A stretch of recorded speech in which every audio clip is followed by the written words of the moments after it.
Fantarrey Audioficción presenta La Torre de la Golondrina.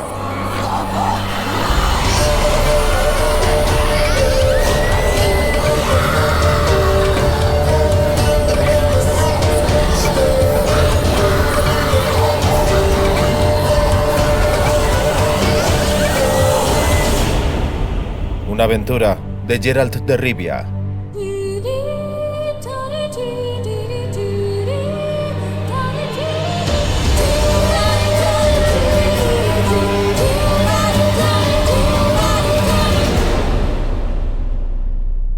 Capítulo 1.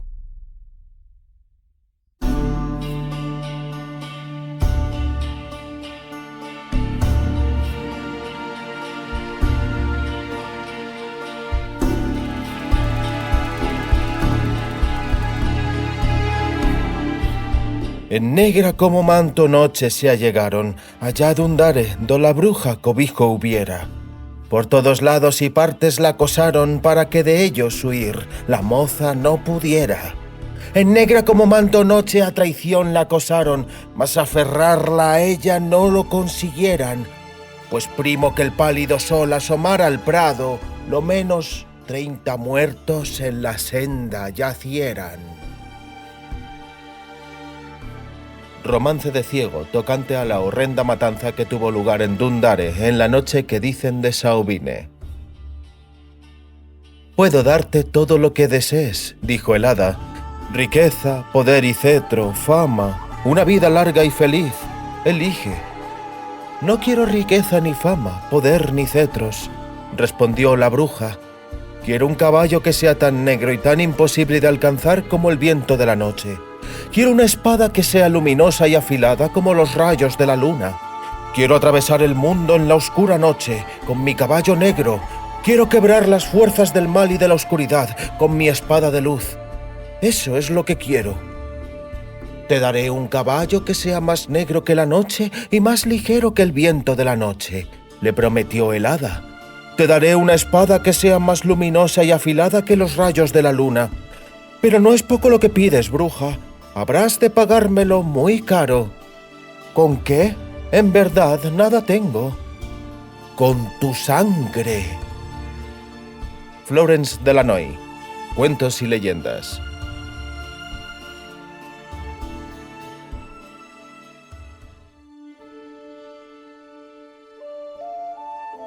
Como todo el mundo sabe, el universo, como la vida, es un círculo. Un círculo en cuyo discurrir se han señalado 8 puntos mágicos que cubren todo el arco, es decir, el ciclo anual. Estos puntos, que están situados en el anillo en pares dispuestos exactamente los unos frente a los otros, son Imbaelc, o sea, germinación, Lamas, o sea, madurez, Belletein, floración, y Sauvine, expiración. Hay marcados también en el círculo 2 solsticios, es decir, clímax, uno el del invierno, llamado Midinvaerne, y otro Midaete, el del estío. Hay también 2 equinoccios, es decir, noches iguales, Birke en primavera y Belen en otoño. Estas fechas dividen el círculo en 8 partes, y así se divide también en 8 partes el año en el calendario de los elfos. Cuando desembarcaron en las playas cercanas a la desembocadura del Yaruga y el Pontar, los humanos trajeron consigo un calendario propio, de origen lunar, que dividía el año en 12 meses, lo que cubría el ciclo anual completo de trabajo en el campo. Desde el principio, desde los que se realizan en enero, hasta el final, cuando las heladas transforman la tierra en terrones congelados. Pero aunque los humanos dividían el año y establecían las fechas de otra manera, aceptaron el ciclo de los elfos y los 8 puntos en su discurrir. Las fiestas que provenían del calendario de los elfos, Imbaelc y Lamas, Sauvine y Belletein, ambos solsticios y equinoccios, también se convirtieron en fiestas importantes para los humanos. Resaltaban tanto entre las otras fechas como resalta un árbol entre los arbustos. Estas fechas se diferencian de las otras por la magia. No era ni es un secreto que estas 8 fechas son días y noches durante los que la aura mágica se intensifica extraordinariamente. A nadie le extrañan ya los fenómenos mágicos ni los acontecimientos enigmáticos que acompañan a esas 8 fechas, en especial a los equinoccios y solsticios. Todo el mundo se ha acostumbrado ya a estos fenómenos y pocas veces causan grande sensación. Pero aquel año fue distinto. Aquel año, los humanos celebraron el equinoccio de otoño como solían, con una cena familiar de gala durante la que sobre la mesa tenía que haber el mayor número de frutos posible de la cosecha anual, aunque no fuera más que un poquito de cada. Así lo exigía la costumbre. Una vez que hubieron tomado la cena y hubieron agradecido a la diosa Melitele la cosecha del año, los humanos se dispusieron a descansar, y entonces comenzó el horror.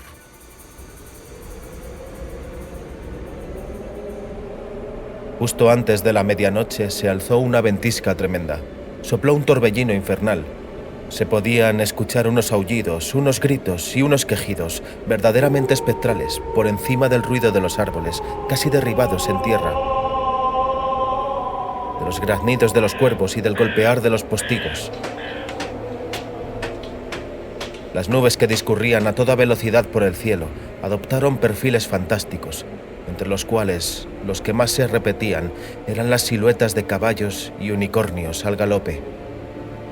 El vendaval no cedió hasta pasar más de una hora, y en el repentino silencio que siguió, la noche se animó con los trinos y los aleteos de cientos de chotacabras, esos pájaros misteriosos que, según las creencias populares, se agrupan para cantarle un requiem demoníaco a los agonizantes. Esta vez el coro de chotacabras era tan enorme y tan ruidoso que parecía como si el mundo entero fuera a morir. Los chotacabras cantaban con trinos salvajes su canción de difuntos, mientras que el horizonte se estaba cubriendo de nubes que apagaban los restos de la luz de la luna. Entonces aulló de pronto la terrible Banshee, heraldo de la muerte súbita y violenta. Y a través del cielo negro galopó la persecución salvaje. Un cortejo de fantasmas con los ojos en llamas que cabalgaban a lomos de esqueletos de caballos, agitando los jirones de sus ropas y estandartes. Como cada cierto tiempo, la persecución salvaje hizo su cosecha, pero desde hacía decenios no había sido esta tan terrible. Solo en Novigrado se contaban 200 personas desaparecidas sin dejar huella. Cuando la persecución se alejó y las nubes se disolvieron, se pudo ver la luna, una luna menguante, como suele suceder en tiempo de equinoccio. Pero aquella noche la luna tenía el color de la sangre. El pueblo llano tenía muchas explicaciones para los fenómenos equinociales, que diferían significativamente según la demonología específica de cada región. Los astrólogos, druidas y hechiceros tenían también sus explicaciones, pero eran en su mayoría erróneas y exageradas. Pocos, muy pocos eran capaces de relacionar aquellos sucesos con hechos reales. En las islas de Skellige, por ejemplo, unos pocos supersticiosos vieron en aquellos curiosos hechos las profecías de Ted de Iread, el fin del mundo, precedido por la batalla de Ragnarök, la lucha final entre la luz y la oscuridad. Los supersticiosos consideraron que la violenta tormenta, que en la noche del equinoccio de otoño agitó las islas, era una ola empujada por el pico del monstruoso Nagelfar de Morhog, que conducía un ejército de fantasmas y demonios en un dracar de bordas construidas con uñas de cadáveres. Las personas de más luces, o mejor informadas por su parte, pusieron en relación la locura del mar y el cielo con la persona de la malvada hechicera Yennefer y su terrible muerte. Y aún otras personas, todavía mejor informadas, vieron en el mar revuelto la señal de que estaba agonizando alguien por cuyas venas corría la sangre de los reyes de Skellige y Cintra. Desde que el mundo es mundo, la noche del equinoccio de otoño es también la noche de los espectros, las pesadillas y las apariciones, la noche de los despertares repentinos, con el ahogo y el pálpito causados por el miedo, entre sábanas retorcidas y húmedas de transpiración. Las apariciones y los despertares no perdonaban ni a las cabezas más claras. En Nilfgaard, en las Torres de Oro, se despertó gritando el propio emperador, Emir Barenreis. En el norte, en Lan Exeter, el rey Esterat Thyssen se irguió bruscamente en la cama, despertando a su cónyuge, la reina Zuleika. En Tretogor se incorporó y echó mano a su estilete el archiespía Dijkstra, despertando a la cónyuge del ministro de Finanzas. En el palacete de Montecalvo se incorporó entre sábanas de damasquino la hechicera Filipa Eilhart, sin despertar a la mujer del conde de Noailles. Se despertaron, con mayor o menor brusquedad, el enano Yarpenthigrin de Mahakam, el viejo brujo Vesemir en la fortaleza de las montañas de Kaer Morhen, el empleado del banco Fabio Sachs en la ciudad de Gorsbellen, el Jarl Krachankaite sobre la cubierta del Drakkar Ringhorn. Se despertó la hechicera Fringilla Vigo en el castillo de Beauclair. Se despertó la sacerdotisa Sigfrida en el santuario de la diosa Freya en la isla de Hindarsfall. Se despertó Daniel Echeverry, conde de Garramone, en la fortaleza sitiada de Maribor. Civic, decurión de los coraceros grises en el fuerte de Van Glean, el mercader Dominic Bombastus Hovenhagel en la ciudad de Claremont, y muchos, muchos otros. Pocos hubo, sin embargo, que fueran capaces de relacionar estos fenómenos con un hecho concreto y real, y con una persona real. El azar hizo que 3 de aquellas personas pasaran la noche del equinoccio de otoño bajo el mismo techo, en el santuario de la diosa Melitele en el Ander. «¡Chotacabras!», gimió el escribano Yarre, al tiempo que contemplaba las tinieblas que anegaban el parque del santuario. «Creo que hay miles de ellos, toda una bandada. Gritan por la muerte de alguien. Por la muerte de ella. Está muriéndose». «No digas tonterías». Triss Merigold se volvió con brusquedad. Alzó el puño apretado. Durante un instante pareció que iba a empujar o a golpear al muchacho en el pecho. «¿Es que crees en supersticiones estúpidas? Si acaba septiembre, los pájaros se agrupan para migrar. Es algo totalmente natural». «Ella está muriéndose». «¡Nadie se muere!», gritó la hechicera, palideciendo de rabia. «¡Nadie, lo entiendes! ¡Deja de desbarrar!». En el pasillo de la biblioteca aparecieron algunas adeptas, a las que les había despertado la alarma nocturna. Sus rostros estaban serios y pálidos. «Yarre».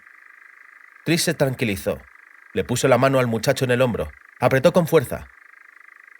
«Eres el único hombre en el santuario. Todos te estamos mirando. Buscamos en ti apoyo y ayuda.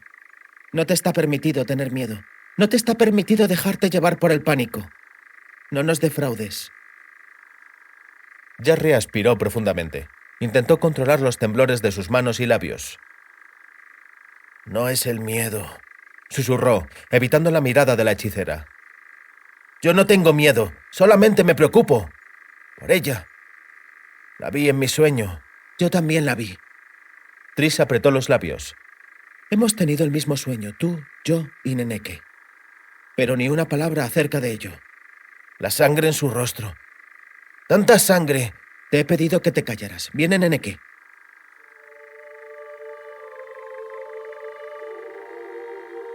La suma sacerdotisa se acercó a ellos. Tenía el rostro cansado. A la muda pregunta de Triss contestó negando con la cabeza. Al advertir que Yarre abría la boca, se apresuró a hablar. «Por desgracia, nada. La persecución salvaje revoloteó sobre el santuario. Despertó a casi todas, pero ninguna ha tenido visiones, ni siquiera tan nebulosa como la nuestra. Ve a dormir, muchacho. Nada hay aquí para ti. Chicas, volved al dormitorio». Se restregó el rostro y los ojos con las 2 manos. «Equinoccio. Maldita noche. Acuéstate, Triss. No podemos hacer nada». «Esta impotencia me vuelve loca». La hechicera apretó los puños. «Solo de pensar en que ella está sufriendo, que sangra, que la amenaza aún... Maldita sea. Si supiera qué hacer». Neneke, la suma sacerdotisa del santuario de Melitele, se dio la vuelta. «¿Y no has probado a rezar?».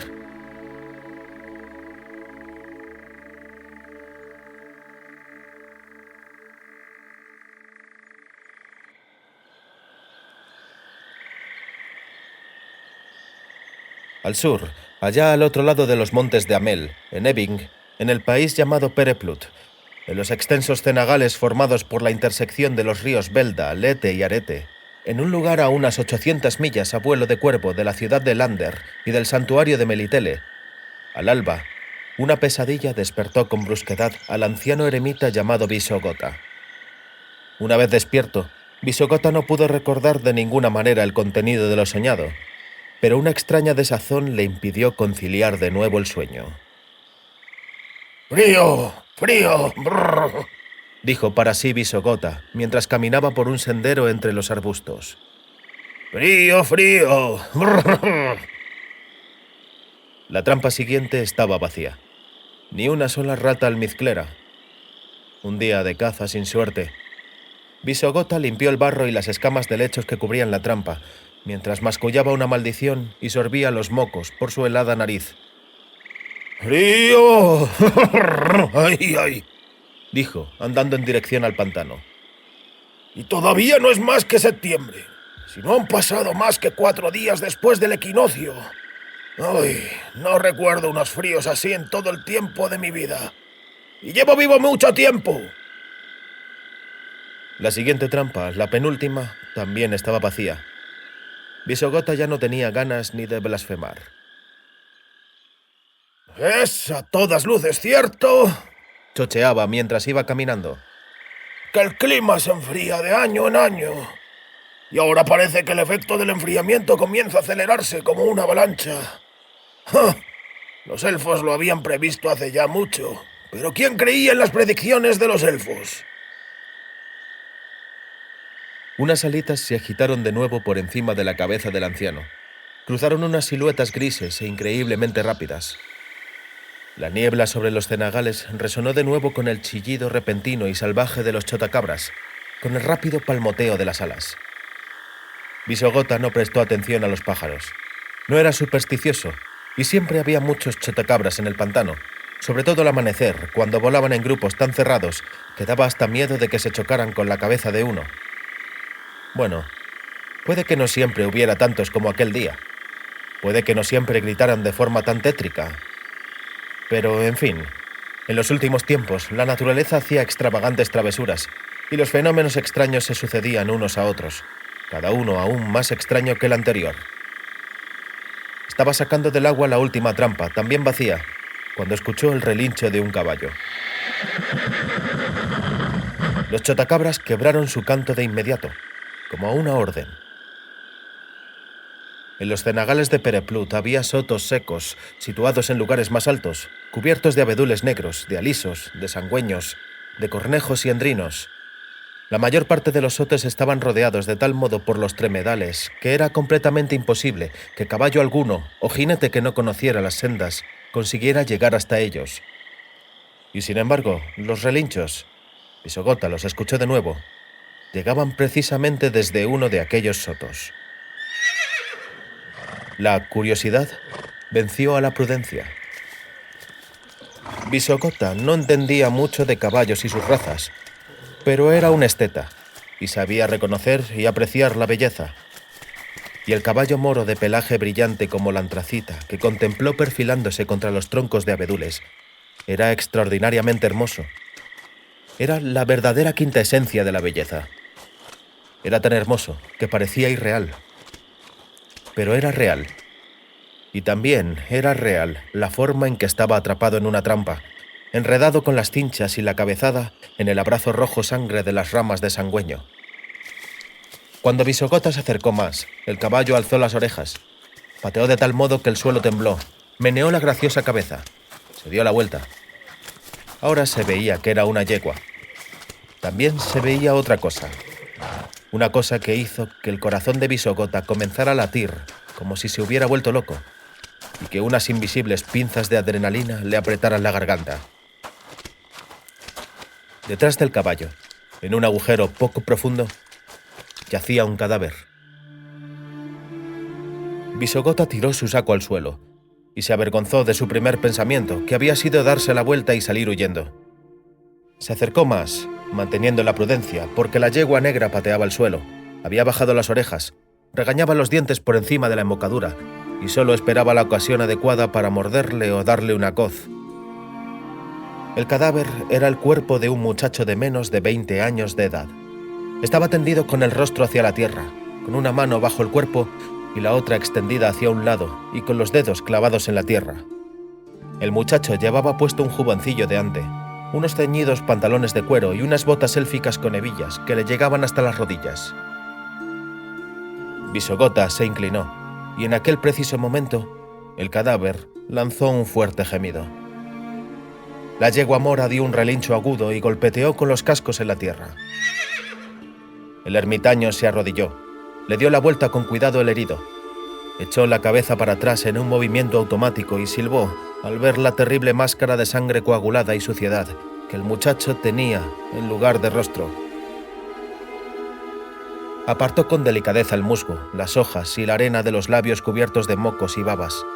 Intentó arrancar la maraña de cabellos pegados con sangre a la mejilla.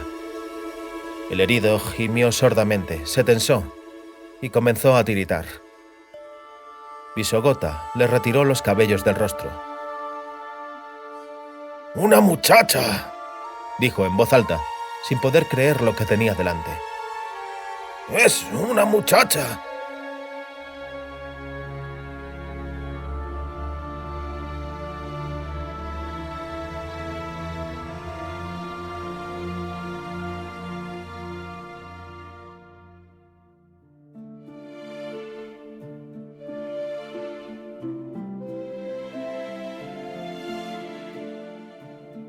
Si aquel día, después de caer la noche, alguien se hubiera arrastrado furtivamente hasta aquella cabaña perdida entre los cenagales, con su hundido tejado de bálago cubierto de musgo, si alguien hubiera mirado a través de las rendijas de los postigos, habría visto en su interior, a la escasa luz de unas lamparillas de aceite, a una muchacha con la cabeza cubierta por gruesos vendajes que estaba descansando en una inmovilidad casi de cadáver sobre un camastro cubierto de pieles. Habría visto también a un viejecillo de barba gris en forma de cuña y largos cabellos blancos que le caían sobre los hombros y las espaldas, desde los bordes de una gran calva que le alargaba la frente hasta más allá de la coronilla. Hubiera distinguido cómo el viejecillo encendía, otra vez, una vela de sebo, cómo colocaba sobre la mesa un reloj de arena, cómo afilaba la pluma, cómo se inclinaba sobre un pliego de pergamino, y cómo se quedaba ensimismado y hablaba algo consigo mismo, meditabundo, sin levantar ojo de la muchacha que yacía sobre el camastro. Pero aquello no era posible. Nadie podía verlo. La choza del ermitaño Visogota estaba bien escondida entre las ciénagas, en un despoblado cubierto eternamente por la niebla, donde nadie se atrevía a penetrar.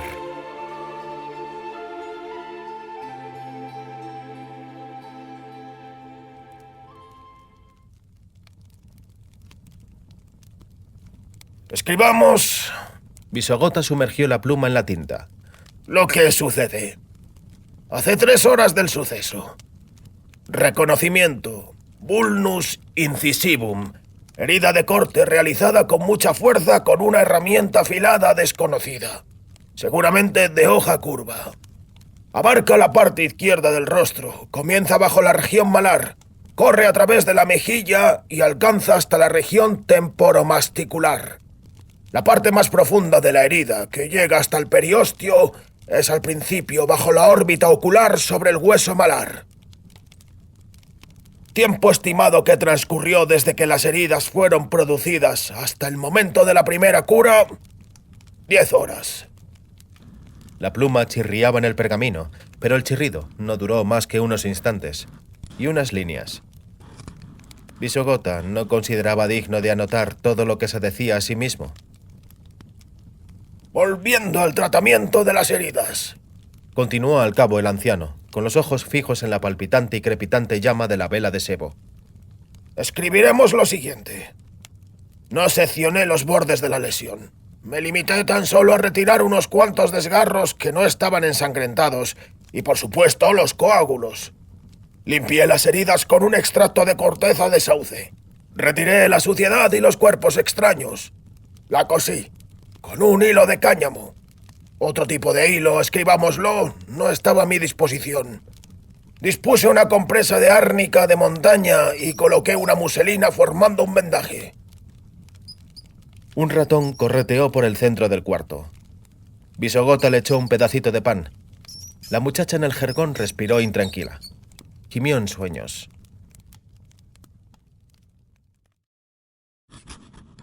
8 horas después del incidente. El estado de la enferma, sin cambios. El estado del médico, o sea, el mío, mejoró, puesto que me reparé con un tanto de sueño. Puedo continuar con las notas. Conviene pues transcribir en estas hojas algo de información acerca de mi paciente, para las generaciones futuras. Si acaso alguna generación futura fuera capaz de llegar hasta estos pantanos antes de que todo esto se pudra y se deshaga en cenizas. Visogota suspiró con fuerza, mojó la pluma y la limpió con el borde del tintero. En lo tocante a la paciente, murmuró, que quede anotado lo que sigue.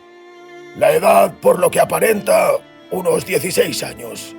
Alta. La constitución es más bien delgada, pero al menos no es débil. No muestra señales de desnutrición. Musculatura y constitución física son más bien típicas de las elfas jóvenes, pero no se advierte característica alguna de mestizaje. Hasta cuarterona, inclusive. Un porcentaje más bajo de sangre élfica puede, como es sabido, no dejar huella. Solo entonces se dio cuenta Visogota de que no había escrito en la página ni una sola runa, ni una sola palabra. Apoyó la pluma en el papel, pero la tinta se había secado. El viejecillo no se inmutó. «Quede anotado también», continuó, «que la muchacha nunca ha parido, y también que en el cuerpo no tiene señal antigua alguna, cicatriz, alforza, rastro ninguno de los que depositan el trabajo duro, los accidentes, la vida arriesgada. Lo acentúo. Hablo aquí de señales antiguas. Señales recientes no le faltan en todo el cuerpo. A la muchacha la golpearon. Una verdadera paliza, y de ningún modo a manos de su padre. Seguramente le dieron de patadas también. Encontré también en su cuerpo una señal bastante extraña. Que quede esto escrito para el bien de la ciencia. En la ingle, junto al monte de Venus, la muchacha tiene tatuada una rosa roja. Visogota contempló absorto la punta afilada de la pluma, después de lo cual la sumergió en el tintero. Esta vez, sin embargo, no olvidó el objetivo con el que había hecho esto. Comenzó a cubrir el papel con líneas regulares de escritura inclinada. Siguió escribiendo hasta que se secó la pluma. Medio inconsciente, gritaba y hablaba. Continuó. Si descontamos las continuas expresiones intercaladas en el argot obsceno de los delincuentes, producen bastante confusión.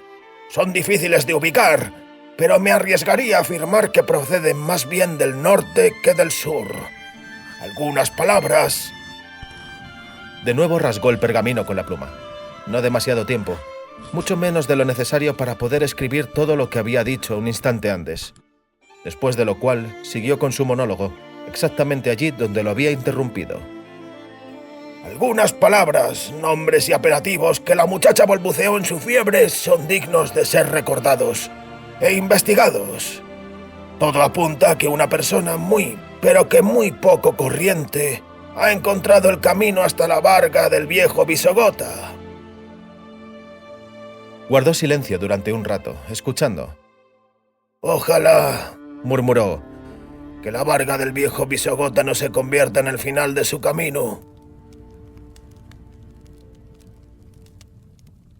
Visogota se inclinó sobre el pergamino e incluso apoyó en él la pluma, pero no escribió nada, ni una sola runa. Arrojó la pluma sobre la mesa. Jadeó por un instante, murmuró con furia, se sonó los mocos. Miró al lecho, prestó atención a los sonidos que le llegaban desde allí.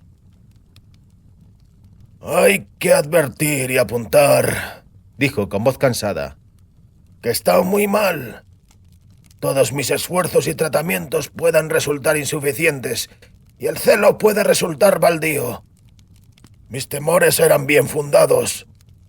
La herida está infectada. La muchacha tiene una fiebre muy alta. Se han presentado ya 3 de los 4 síntomas principales de un fuerte estado inflamatorio. Rubor, calor y tumor son fáciles de advertir en este momento a ojo y tacto. Cuando pase el shock postaccidental, aparecerá el cuarto. Dolor. Que quede escrito que ha pasado ya cerca de medio siglo desde que me dedicara a la práctica de la medicina. Percibo cómo estos años pesan sobre mi memoria y la agilidad de mis dedos. No sé hacer mucho. Todavía menos puedo hacer. Apenas tengo remedios y medicamentos. Toda mi esperanza yace en los mecanismos de defensa de un organismo joven. 12 horas desde el incidente. Conforme a lo esperado, ha aparecido el cuarto síntoma principal de la inflamación: dolor. La enferma grita de dolor. La fiebre y los temblores se incrementan. No tengo nada, ningún medicamento que pueda darle.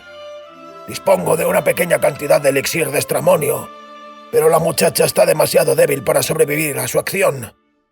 Tengo también algo de acónito, pero el acónito la mataría al instante.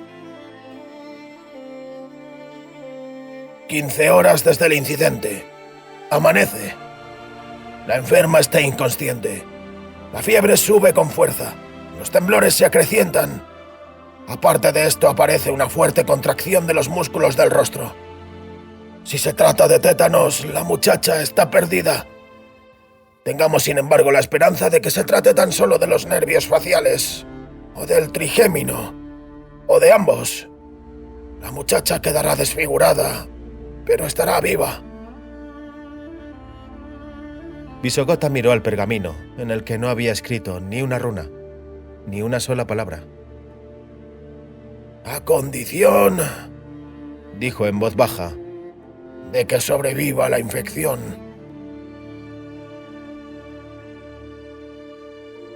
20 horas desde el incidente. La fiebre crece. Rubor, calor, tumor y dolor alcanzan, me da la impresión, el punto culminante. Pero la muchacha no tiene posibilidades de vivir siquiera hasta alcanzar esas fronteras, así que escribiré: yo, Visogota de Corvo, no creo en la existencia de los dioses, pero si por una casualidad existieran, pido que tomen bajo su protección a esta muchacha, y que me perdonen a mí lo que he hecho, si es que lo que he hecho resultara ser un error.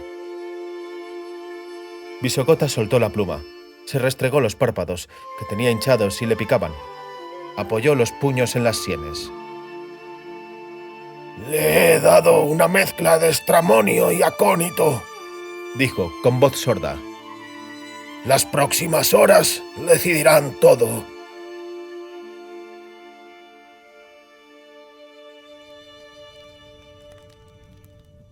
No estaba durmiendo, tan solo daba unas cabezadas, cuando un golpe y un estruendo a los que acompañaba un gemido lo sacaron del duermevela. Un gemido más bien de rabia que de dolor. En el exterior clareaba el día. Las rendijas de las contraventanas dejaban apenas pasar unos débiles rayos de luz. La arena del reloj había caído del todo, y hacía mucho. Visogota, como de costumbre, había olvidado darle la vuelta. La lamparilla apenas temblaba. La llama de color rubí del hogar iluminaba levemente los rincones de la choza. El viejo se levantó. Retiró el improvisado biombo de mantas que separaban el lecho del resto del cuarto para darle un poco de tranquilidad a la enferma. La enferma ya había conseguido levantarse del suelo sobre el que se había caído solo un momento antes. Estaba sentada enderezada en la orilla del camastro. Intentaba rascarse el rostro bajo el vendaje. Visogota tosió. Te pedí que no te levantaras. Estás demasiado débil. Si quieres algo, llámame. Siempre estoy cerca. Pues yo lo que no quiero es que estés cerca, dijo bajito, a media voz, pero muy claro. Quiero mear. Cuando él volvió a recoger el orinal, ella estaba tendida en el camastro, de espaldas, masajeándose el vendaje que apretaba la mejilla y cubría la frente y el cuello con cintas de vendas. Cuando al cabo de un rato regresó, ella no había cambiado de posición. «¿4 jornadas?» preguntó mientras miraba al techo. 5.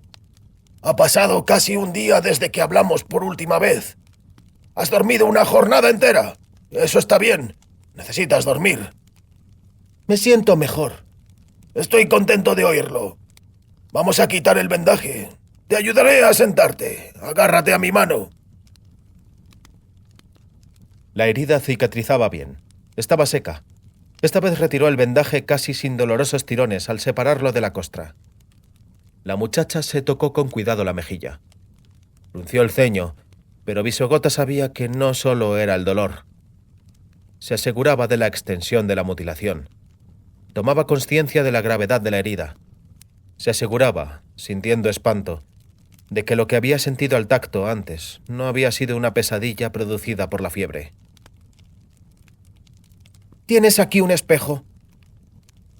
No tengo. Mintió. Ella lo miró, quizá completamente consciente por vez primera. ¿Eso quiere decir que está tan mal? Preguntó, pasando la mano con cuidado por las costuras. Es un corte muy amplio. Masculló, molesto consigo mismo por explicarse y justificarse ante una mocosa. Todavía tienes la cara muy inflamada. Dentro de unos días te quitaré las costuras. Hasta entonces te pondré árnica y extracto de sauce. Ya no te vendaré toda la cabeza. La herida cicatriza muy bien. Ella no respondió. Movía los labios y las mandíbulas, arrugaba la cara y fruncía el ceño, probando qué le dejaba hacer la herida y qué no. ¡He hecho caldo de paloma! ¿Quieres? Quiero. Pero esta vez lo intentaré sola. Es denigrante que le den de comer a una como a una paralítica. Comió largo rato.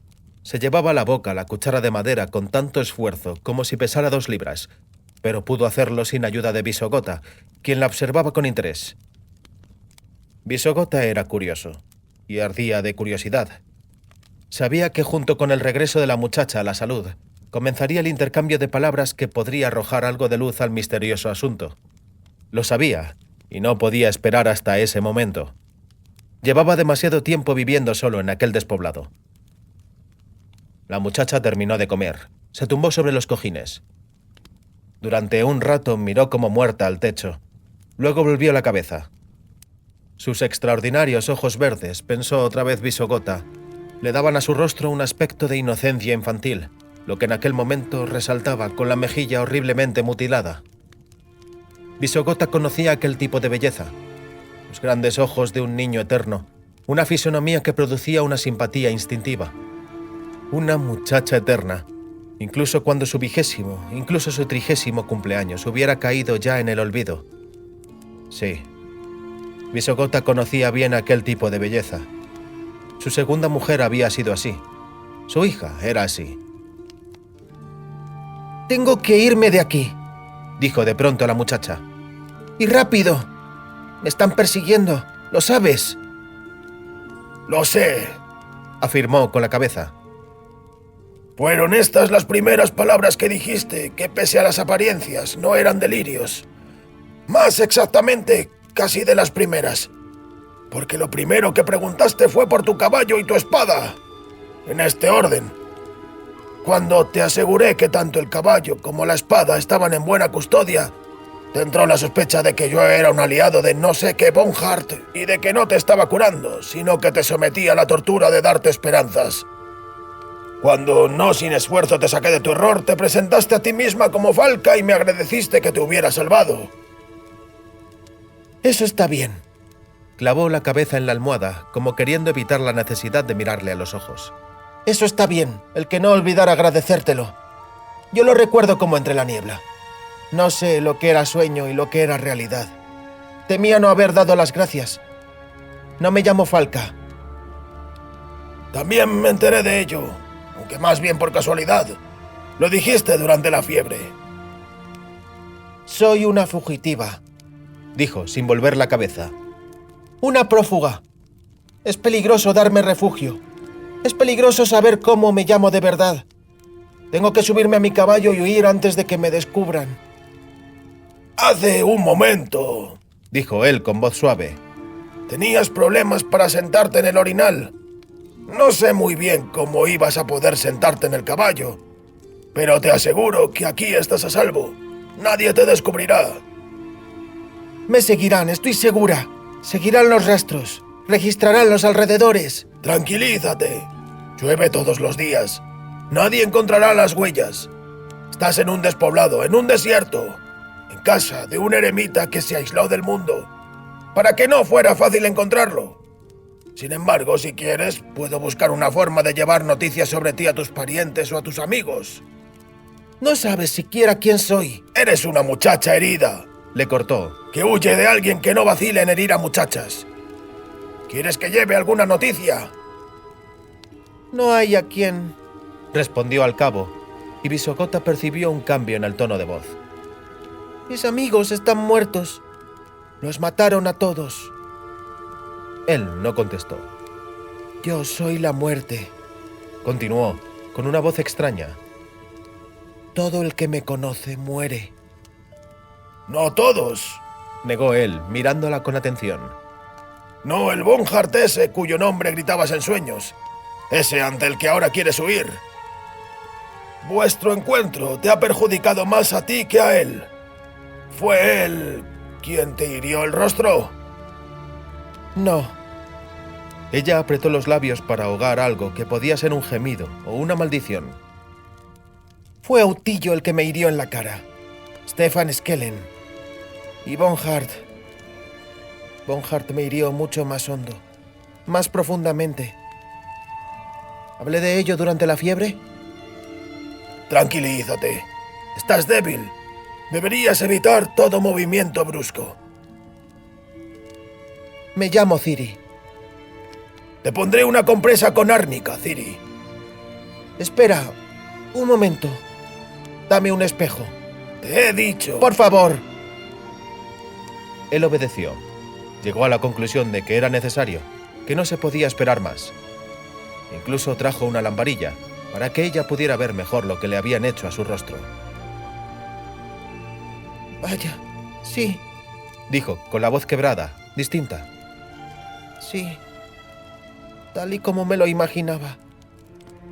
Casi como me lo imaginaba. Él salió y corrió tras de sí el improvisado biombo de mantas. Ella intentó sollozar bajito, para que no se la oyera. Lo intentó con todas sus fuerzas.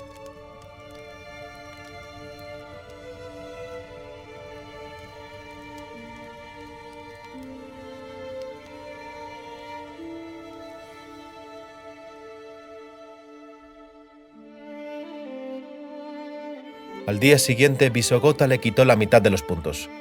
Ciri se masajeó la mejilla, silbó como una serpiente, quejándose de un fuerte dolor en el oído y resintiéndose en el cuello cerca de la mandíbula.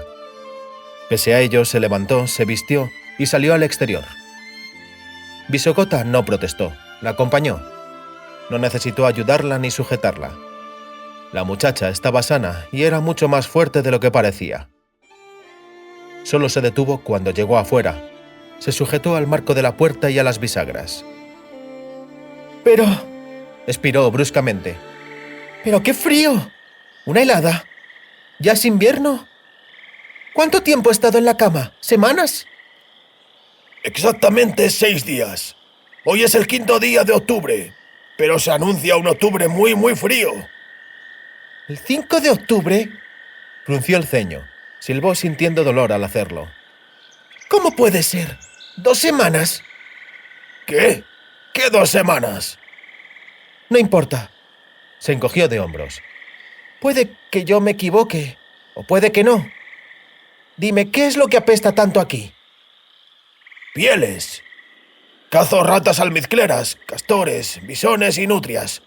Curto sus pieles. Hasta un ermitaño tiene que vivir de algo.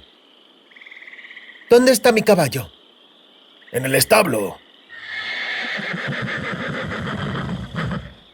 La yegua negra le saludó con un sonoro relincho, y la cabra de Visogota la secundó con un balido, en el que se percibía un gran disgusto por la necesidad de tener que compartir su habitáculo con otro inquilino. Ciri abrazó el cuello del caballo, le palmeteó, le acarició la crin. ¿Dónde está mi silla? ¿El telliz? ¿Los arreos? Aquí. Él no protestó, no le hizo observación alguna, no expresó su opinión. Guardó silencio, apoyado en su bastón. No se movió cuando ella jadeó al intentar levantar la silla. No se inmutó cuando ella se tambaleó por el peso y cayó torpemente sobre el suelo, cubierto de paja, lanzando un sonoro gemido. No se acercó a ella, no la ayudó a levantarse. La observaba con atención. Bueno, vale, Dijo Ciri, con los dientes apretados, mientras empujaba a la yegua, que estaba intentando meter la nariz por el cuello de su camisa. Está todo claro. Pero yo tengo que irme de aquí, joder. ¡Tengo que irme! ¿A dónde? Preguntó él con voz fría. Ella se masajeó el rostro. Todavía seguía sentada sobre la paja junto a la silla. Lo más lejos posible. Visogota asintió con la cabeza, como si la respuesta le satisficiera, lo aclarara todo y no dejara lugar a dudas. Ciri se levantó con esfuerzo. Ni siquiera intentó inclinarse a por la silla y los arreos. Solo comprobó si la yegua tenía avena y heno en el pesebre. Comenzó a limpiar las pajas de la crin y los costados del caballo. Visogota esperó en silencio hasta que sucedió. La muchacha se afirmó en el poste que sujetaba el techo. Se quedó pálida como la pared. Él le ofreció el báculo sin decir palabra. No me pasa nada, es solo que... Solo que la cabeza te da vueltas porque estás enferma y tienes menos fuerzas que un recién nacido. Volvamos, tienes que tumbarte. A la puesta del sol, habiendo dormido sus buenas horas, Ciri salió de nuevo. Visogota, que volvía del río, se tropezó con ella junto a un seto natural de zarzas. No salgas demasiado lejos de la varga, dijo en tono acre. En primer lugar, estás demasiado débil. Me siento mejor. En segundo, es peligroso. Alrededor hay un enorme pantano, un cañaveral sin fin. No conoces los senderos. Puedes perderte o ahogarte en los lodazales. ¿Y tú? Señaló el saco que el ermitaño iba arrastrando. Conoces los senderos, por supuesto.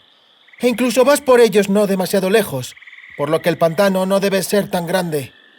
Curtes pieles para vivir, está claro. Kelpa, mi yegua, tiene avena y yo no veo aquí sembrados. Hemos comido pollo y cachas de cebada.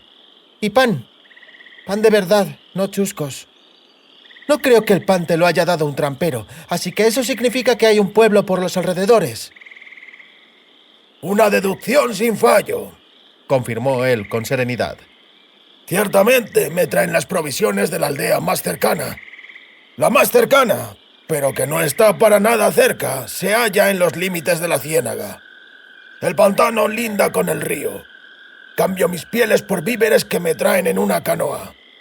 Pan, cebada, harina, sal, queso. A veces un conejo o un pollo. A veces noticias. No hubo preguntas, así que continuó. Una horda de gente a caballo estuvo 2 veces en el poblado buscando a alguien. La primera vez advirtieron a los aldeanos de que no te escondieran. Amenazaron con hierro y fuego si llegaras a ser capturada en el pueblo. La segunda vez prometieron una recompensa por encontrar el cadáver. Tus perseguidores están convencidos de que yaces muerta en los bosques, en alguna hoya o barranco. Y no descansarán, murmuró, hasta que no encuentren el cuerpo. Lo sé bien. Tienen que tener alguna prueba de que no estoy viva. Sin esa prueba no renunciarán. Buscarán por todos lados. Y al final llegarán hasta aquí. Les interesas mucho, advirtió él. Aún diría más. Les interesas de un modo extraordinario. Ella apretó los labios. No tengas miedo. Me iré antes de que me encuentren. No te expondré al peligro. No tengas miedo. ¿Por qué supones que tengo miedo? Se encogió de hombros. ¿Qué motivo hay para estar atemorizado? Aquí no llegará a nadie. Nadie será capaz de encontrarte aquí. Pero si sacas las napias fuera de las cañas, te toparás de frente con tus perseguidores. En otras palabras, ella echó hacia atrás la cabeza en un gesto de desafío.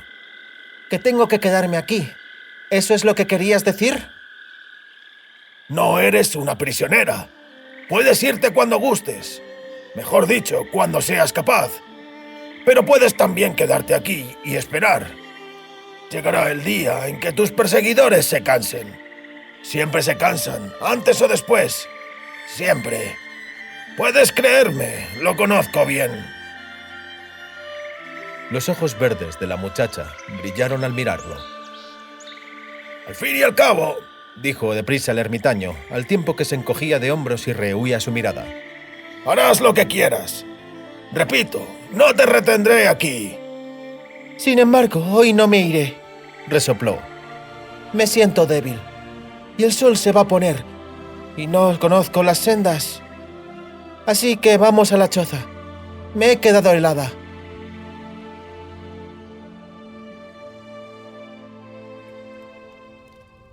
Has dicho que llevo aquí 6 jornadas. ¿Es eso cierto?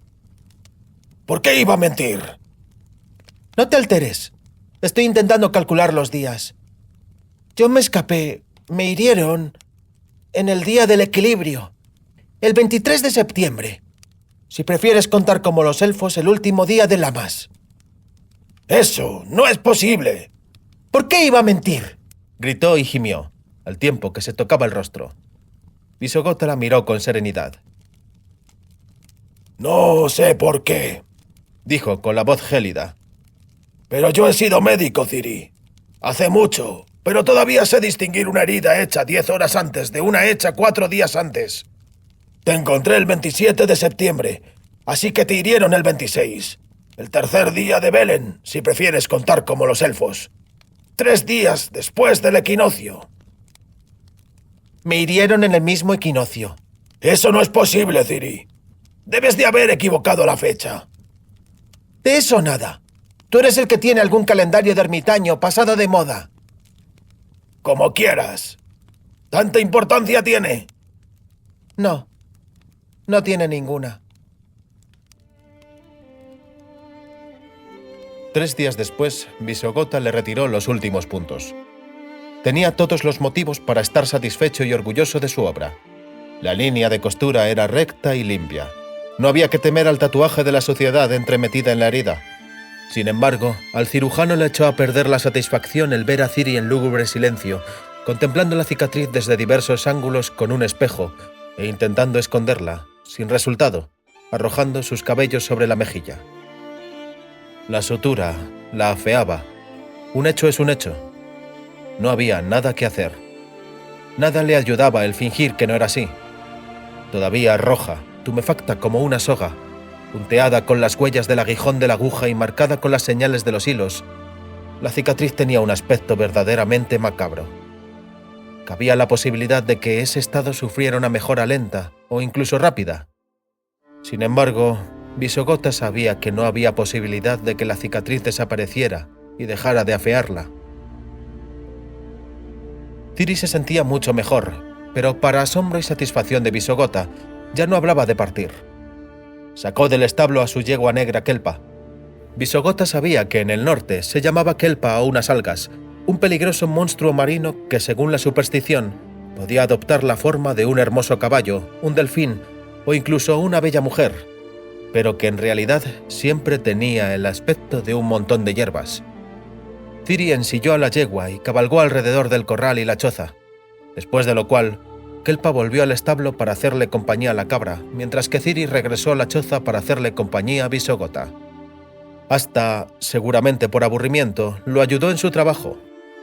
Mientras él separaba las pieles de nutria por su tamaño y su tono, ella dividía las ratas almizcleras en dorsos y vientres y extendía las pieles a lo largo de una mesita que habían metido en la casa.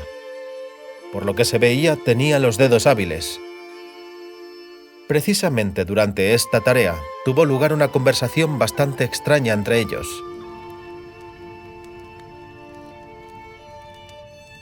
No sabes quién soy. Ni siquiera te puedes imaginar quién soy. Ella repitió varias veces esta afirmación banal, y eso le incomodó a él un tanto. Por supuesto, no dejó que ella se diera cuenta de su fastidio. Le hubiera rebajado el traicionar sus sentimientos ante una mocosa como esa. No podía dejar que pasara esto, pero tampoco podía traicionar la curiosidad que lo devoraba. Una curiosidad que, en suma, carecía de motivos, porque se podía imaginar sin esfuerzo quién era. En los tiempos de Visogota, las bandas juveniles tampoco eran una rareza. Los años que habían transcurrido no habían conseguido eliminar tampoco la fuerza magnética con que estas cuadrillas atraían a la muchachada ávida de aventuras y fuertes emociones, muy a menudo para su perdición. Los mocosos que salían de ello con una cicatriz en el rostro podían decir que habían tenido suerte. A los menos felices les esperaban torturas, el patíbulo, el hacha o el palo. Desde tiempos de Visogota solo había cambiado una cosa: la progresiva emancipación. Las bandas atraían no solo a los jovenzuelos, sino también a las pipiolas alocadas, que cambiaban la sillita, la rueca y la espera del casorio por el caballo, la espada y las aventuras. Visogota no le dijo aquello directamente. Lo comentó dando rodeos, pero de tal modo que ella pudiera saber que él lo sabía. Para hacerla consciente de que si aquí había algún enigma, con toda seguridad, no era ella, una muchacha que andaba por los caminos con una banda de bandoleros adolescentes y que había escapado por milagro de una trampa. Una mocosa desfigurada que intentaba a toda costa rodearse de un aura enigmática. No sabes quién soy. Pero no tengas miedo. Me iré pronto. No te expondré al peligro. Visogota estaba ya harto.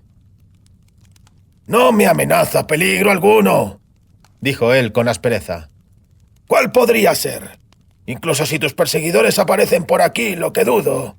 ¿Qué mal me pueden hacer? Otorgar ayuda a un delincuente huido es merecedor de castigo, pero no en el caso de un ermitaño, puesto que el ermitaño no es consciente de las cosas del mundo. Mi privilegio es albergar a todo aquel que llegue hasta mi rincón. Bien has dicho, no sé quién eres. ¿Cómo iba a saber yo, un ermitaño, quién eres? El delito que has cometido. ¿Y por qué te persigue la ley? ¿Y qué ley? Si yo ni siquiera sé qué ley es la que rige en estos alrededores, ni de quién es la jurisdicción, ni me interesa. Soy un ermitaño.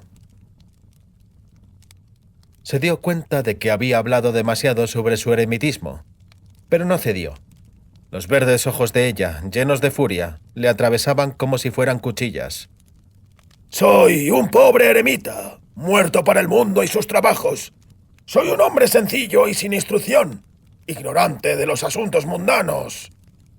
Había exagerado. ¡Seguro!, gritó ella, arrojando la piel y el cuchillo al suelo. ¿Me tomas por tonta o qué? Pues no te piensas que soy tonta.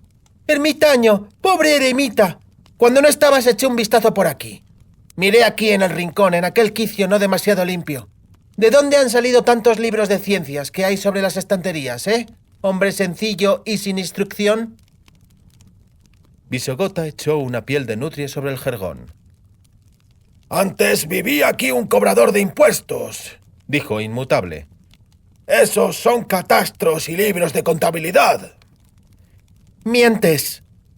Ciri frunció el rostro. Se masajeó la cicatriz. ¡Mientes, a todas luces!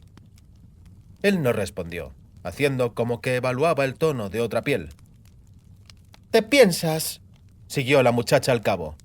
Que porque tienes barba, arrugas y 100 años a cuestas vas a engañar sin esfuerzo a una moza inocente, Pues te diré, a la primera pardilla que pasara por aquí puede que la engañarás, pero yo no soy una pardilla. Él alzó las cejas en una interrogación muda y retadora. Ella no le hizo esperar mucho. Yo, mi señor ermitaño, he estudiado en lugares donde había muchos libros, y también algunos con los mismos títulos que hay en tus estanterías. Conozco muchos de esos títulos. Visogota alzó todavía más las cejas. Ella le miró directamente a los ojos. «Cosas raras», otorgó Ciri. «Parlotea esta cerdita toda sucia, esta huérfana harapienta. Ha de ser una ladrona o una bandolera, que la encontraron en el arroyo con la jeta hecha polvo. Y sin embargo has de saber, ermitaño, que yo he leído la historia de Roderick de Novembre. Repasé, y más de una vez, la obra que lleva el título de Materiae Medicae. Conozco el Herbarius, el mismo que tienes en tu estantería. También sé lo que significa la cruz de armiño sobre escudo rojo que aparece en los lomos de los libros. Es la señal de que los editó la Universidad de Oxenfurt». Se detuvo. Seguía observándolo con atención. Visogota guardó silencio. Hacía esfuerzos para que su rostro no delatara nada. «Por eso pienso», dijo Ciri, echando la cabeza hacia atrás en un movimiento típico suyo, orgulloso y un tanto violento, «que tú no eres para nada un simplón ni un ermitaño. Que para nada has muerto para el mundo, sino que has huido de él. Y te escondes aquí en los despoblados, enmascarado entre apariencias y cañaverales sin fin». Si así es, Visogota sonrió. Entonces nuestra suerte se ha unido en forma harto extraña, mi leída señorita. En forma grandemente enigmática nos reunió el destino. Al fin y al cabo, tú también, Ciri, te ocultas. Al fin y al cabo, tú también, Ciri, con destreza tejes a tu alrededor un velo de apariencias. Yo, anciano soy, y lleno de sospechas, y amargado por la desconfianza de la edad. ¿Desconfías de mí? Desconfío del mundo, Ciri. De un mundo donde las engañosas apariencias adoptan la máscara de la verdad para sacar a la luz otra verdad, falsa, por decirlo pronto y mal, una verdad que también intenta engañar. De un mundo en el que el escudo de la Universidad de Oxenfurt se pinta sobre las puertas de las mancebías. De un mundo en el que las bandoleras heridas se las dan de ser señoritas versadas, sabias, y hasta puede que de noble cuna, intelectuales y eruditas que leen a Roderick de Noviembre y conocen el sello de la Academia. Contra todas las apariencias, contra el hecho de que ellas mismas portan otra señal. Un tatuaje de bandido. Una rosa roja grabada en la ingle. Cierto. Tenías razón. Apretó los labios, y su rostro se cubrió de un rubor tan intenso que la línea de la cicatriz parecía negra. Eres un viejo amargado. Y un rancio me tomen todo. En mi estantería, detrás de la cortina, señaló él con un movimiento de cabeza. Está el Ein noch Magtaid Morg, una colección de cuentos élficos y de profecías en verso. Hay allí una fábula que concuerda con esta situación y esta conversación. Es la historia de un cuervo provecto y una golondrina nuevita. Puesto que del mismo modo que tú, Ciri, soy un erudito, me permito recordar unos fragmentos adecuados a las circunstancias. El cuervo, como recordarás con toda seguridad, acusa a la golondrina de frivolidad y de liviandad poco graciosa. En servic disa en nox irael, arc arc, cal mofli te veloehel, tirael. Se detuvo. Apoyó los codos sobre la mesa y la barbilla sobre los dedos extendidos.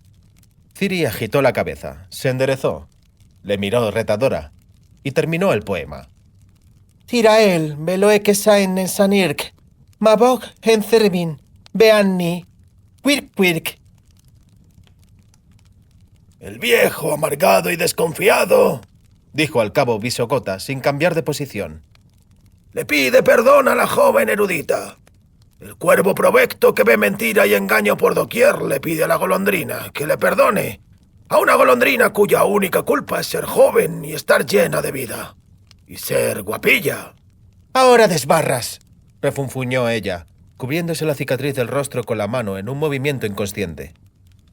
Estos cumplidos te los puedes ahorrar. No van a enmendar los trapos de esparto con los que me restregaste la piel. No te pienses tampoco que así vas a conseguir conquistar mi confianza. Yo sigo sin saber quién eres en realidad. ¿Por qué me mentiste en lo que respecta a las fechas? ¿Y con qué intenciones me miraste entre las piernas, aunque estaba herida en el rostro? ¿Y si se acabó solo en la mirada? Esta vez consiguió sacarlo de sus casillas. ¿Pero qué te imaginas, mocosa?, gritó. ¡Si podría ser tu padre! Mi abuelo, le corrigió con voz gélida. Y hasta mi bisabuelo. Pero no lo eres. Yo no sé quién eres, pero con toda seguridad no eres la persona que pretendes ser.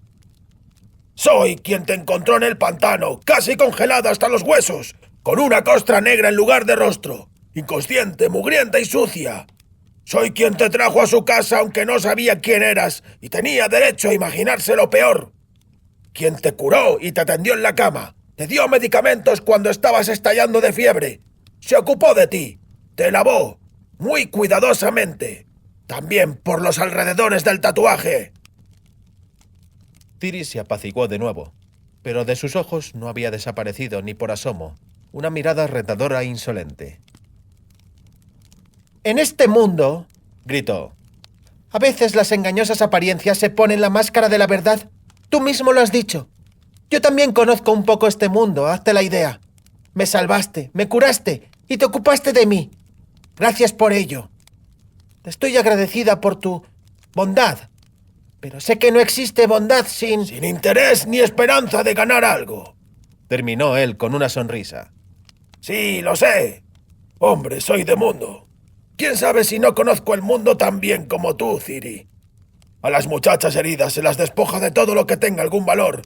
Si están inconscientes o demasiado débiles para defenderse, se suele dar rienda suelta a la concupiscencia y el apetito, a menudo en formas depravadas y contra natura, ¿no es cierto? Nada es como parece. respondió Ciri, cubriéndose de nuevo de rubor. ¡Cuán certera afirmación! Dijo el ermitaño, al tiempo que arrojaba otra piel al montón apropiado. Y cuán ineluctablemente nos conduce a la conclusión de que nosotros, Ciri, no sabemos nada el uno del otro. Solo conocemos las apariencias, y éstas engañan.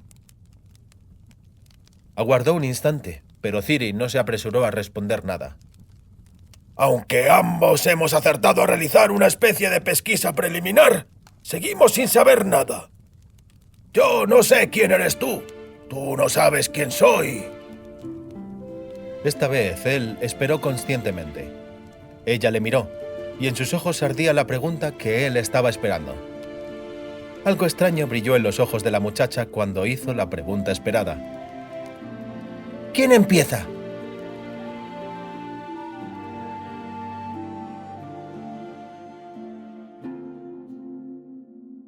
Si, tras el ocaso, alguien se hubiera arrastrado a hurtadillas hasta la choza del tejado de Bálago caído y lleno de musgo, si hubiera mirado al interior, habría visto, a la luz de las llamas y reflejos del hogar, a un viejecillo de barba gris encorvado sobre un montón de pieles.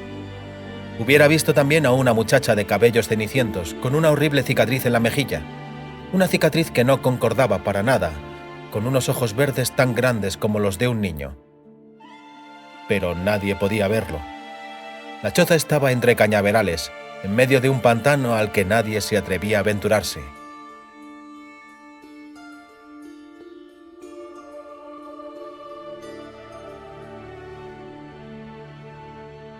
Me llamo Visogota de Corvo.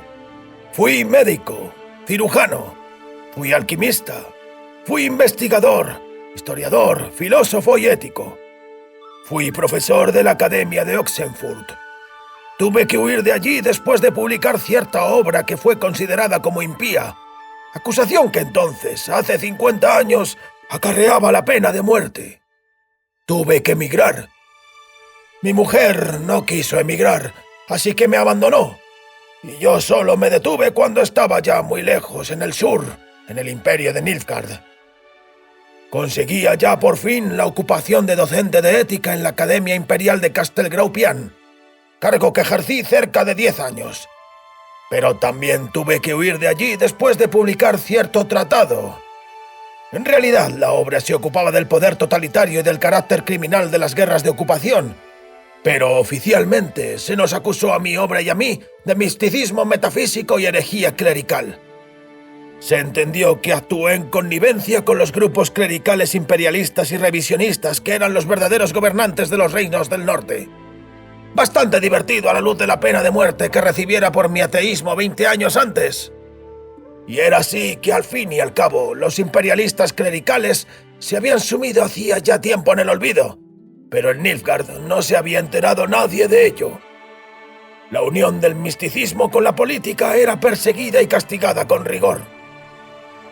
Hoy día, juzgando con la perspectiva de los años, pienso que si me hubiera humillado y hubiera mostrado arrepentimiento, seguro que el asunto se hubiera arreglado y el emperador se hubiera limitado a que yo cayera en desgracia sin echar mano de medios demasiado drásticos. Seguro de mis razones, que consideraba eternas, superiores a cualquier poder o política, me sentía atacado, y además atacado injustamente, tiránicamente. Así que entablé contacto activo con los disidentes que combatían al tirano en secreto. Antes de que me pudiera dar cuenta, me habían metido en la trena junto con los disidentes, y algunos de ellos, en cuanto que les enseñaron la herramienta, me señalaron como el ideólogo principal del movimiento. El emperador hizo uso de su derecho de gracia, pero fui condenado al destierro bajo amenaza de pena de muerte inmediata en caso de regreso a las tierras imperiales. Entonces me enojé con el mundo entero, con los reinos, imperios y universidades, con los disidentes, funcionarios, juristas, con los colegas y amigos que al toque de una varita mágica dejaron de serlo, con mi segunda esposa, que de forma parecida a la primera entendió que los problemas del marido son motivo suficiente de divorcio, con mis hijos, que me abandonaron, convertí en ermitaño. Aquí, en Evin, en los pantanos de Pereplut. Tomé la sede en herencia de un eremita que me fue dado a conocer en cierta ocasión. La mala suerte quiso que Nilfgaard se anexionara a Evin, y sin comérmelo ni bebérmelo me encontré de nuevo en el Imperio. No tengo ya ni fuerzas ni ganas de vagabundear más. Por eso tengo que esconderme. Las decisiones imperiales no prescriben, ni siquiera cuando el emperador que las realizara haya muerto hace mucho y el emperador actual no tenga motivos para tener buenos recuerdos de aquel, ni para compartir sus opiniones. La sentencia de muerte sigue en vigor. Tal es la ley y la costumbre en Nilfgaard. Las condenas de traición de Estado no prescriben ni son afectadas por las amnistías que cada emperador anuncia tras su coronación. Después de subir al trono, el nuevo emperador amnistía a todos aquellos a los que su antecesor había condenado, excepto a quienes son culpables de traición de Estado. No tiene importancia quién gobierne en Nilfgaard. Si se llega a saber que estoy vivo y violando mi condena de destierro al vivir en territorio imperial, mi cabeza caerá en el cadalso. Así que, como ves, Ciri, estamos en una situación totalmente idéntica. ¿Qué es la ética? Lo sabía, pero se me ha olvidado. La ciencia de la moralidad, de las reglas del comportamiento habitual, noble, benévolo y honrado, de las alturas del bien a las que eleva el alma, la moralidad y la rectitud humana, y de los abismos del mal a los que hace caer la maldad y la inmoralidad. Las alturas del bien, bufó. rectitud, moralidad. No me hagas reír porque se me abre la cicatriz de la jeta. Tuviste suerte de que no te persiguieran, de que no enviaran tras de ti a los cazadores de recompensas como ese Bonhart. Verías lo que son los abismos del mal. ¿Ética? Esa ética tuya no vale una mierda, bisogota de corvo. No son los malvados ni los inmorales los que se hunden en el abismo, no. Oh, no. Son los malos, pero decididos, quienes arrojan al fondo a los que son decentes, honrados y nobles, pero torpes, vacilantes y llenos de escrúpulos. Gracias por tus enseñanzas, Ironizó. Créeme, aunque vivas un siglo, nunca es demasiado tarde para aprender algo. Cierto, siempre es provechoso escuchar a personas maduras, de mundo y con experiencia. ¡Ríete, ríete! Agitó ella la cabeza. Mientras puedas, porque ahora es mi turno. Ahora te entretendré con un relato. Te contaré qué es lo que me pasó. Y cuando termine, veremos si sigues teniendo ganas de bromear.